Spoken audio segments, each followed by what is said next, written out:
नमस्कार छात्रों, आज हम गद्य क्रमांक 2 उसी से ठंडा उसी से गर्म इस गद्य पाठ के बारे में जानकारी प्राप्त करते हैं।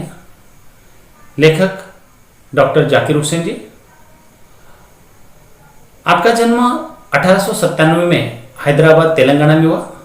आपकी मृत्यु 1969 दिल्ली में हुई। डॉक्टर जाकिर हुसैन जी स्वतंत्र भारत के तृतीय राष्ट्रपति, विद्वान तथा शिक्षाविद हैं। आधुनिक भारत के विकास में आपका अनमोल योगदान रहा।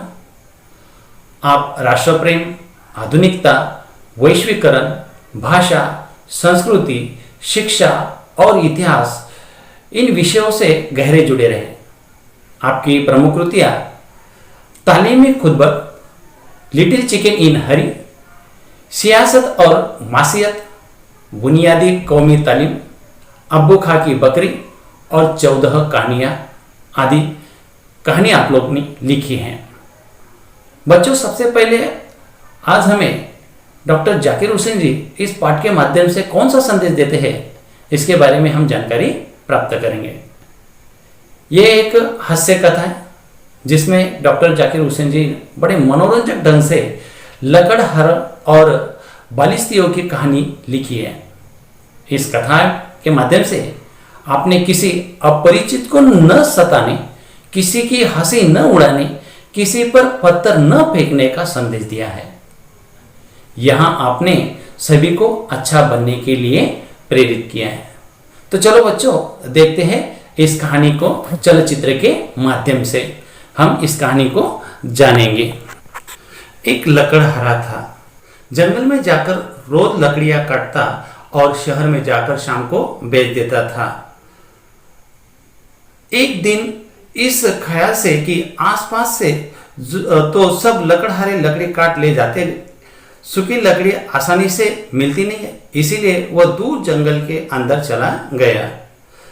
सर्दी का मौसम था, कड़ाके का जाड़ा पड़ रहा था, हाथ पांव ठिठुरे जाते थे। ठिठुरना यानी ठंड से कांपना। उसकी उंगलियां बिल्कुल सुन्न हुई जाती थी। सुन्न रहना यानी संवेदन रहित होना। वह थोड़ी थोड़ी देर बाद कुल्हाड़ी रख देता और दोनों हाथों से मुंह के पास ले जाकर खूब जोर से उसमें फूंक मारता कि गर्म हो जाए। जंगल में न मालूम किस किस तरह के जीव रहते हैं। सुना है उनमें छोटे छोटे बलिष्ठ वर्ग के आदमी भी होते हैं। बलिष्ठ यानी अंगूठे के सिरे के लेकर कनिष्ठिका के सिरे तक के लंबाई वाले यानी बित्ता वाले। उनके दाढ़ी, मुंह आदि सब कुछ होते हैं, मगर होते हैं सब खूटी ही है तरह। हम तुम जैसा कोई आदमी उनकी बस्ती में चला जाए तो उसे बड़ी हैरत होती है, लेकिन वे हम लोगों से जरा अच्छे होते, क्योंकि उनके लड़के किसी परदेशी को सताते नहीं, न तालियां बजाते हैं और न पत्थर फेंकते हैं। खुद हमारे यहाँ भी अच्छे बच्चे ऐसा नहीं करते, लेकिन उनके यहाँ तो सभी अच्छे होते हैं। और लकड़हारा जंगल में लकड़ियां बीन रहा था तो एक मियाँ बलिस्ती भी कहीं बैठे उसे देख रहे थे। बलिस्तिया छोटे कद का आदमी। मियाँ बलिस्ती ने जो देखा वो यह बार बार हाथ में कुछ फूंकता है तो सोचने लगे कि यह क्या बात है। जब कुछ समझ में न आया तो वे अपनी जगह उठे और कुछ दूर चलकर फिर लौट आए। मालूम नहीं उसमें से यह आदमी कहीं बुरा न करे, मगर फिर न रहा गया।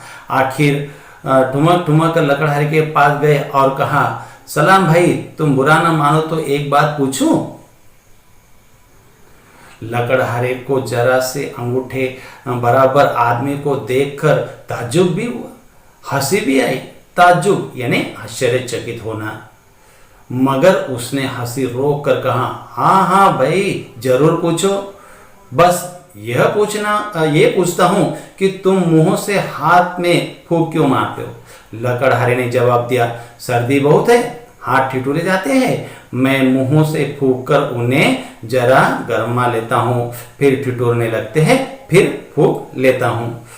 मियाँ बलिस्ती ने अपना सुपारी जैसा सिर हिलाया और कहा, और यह कहकर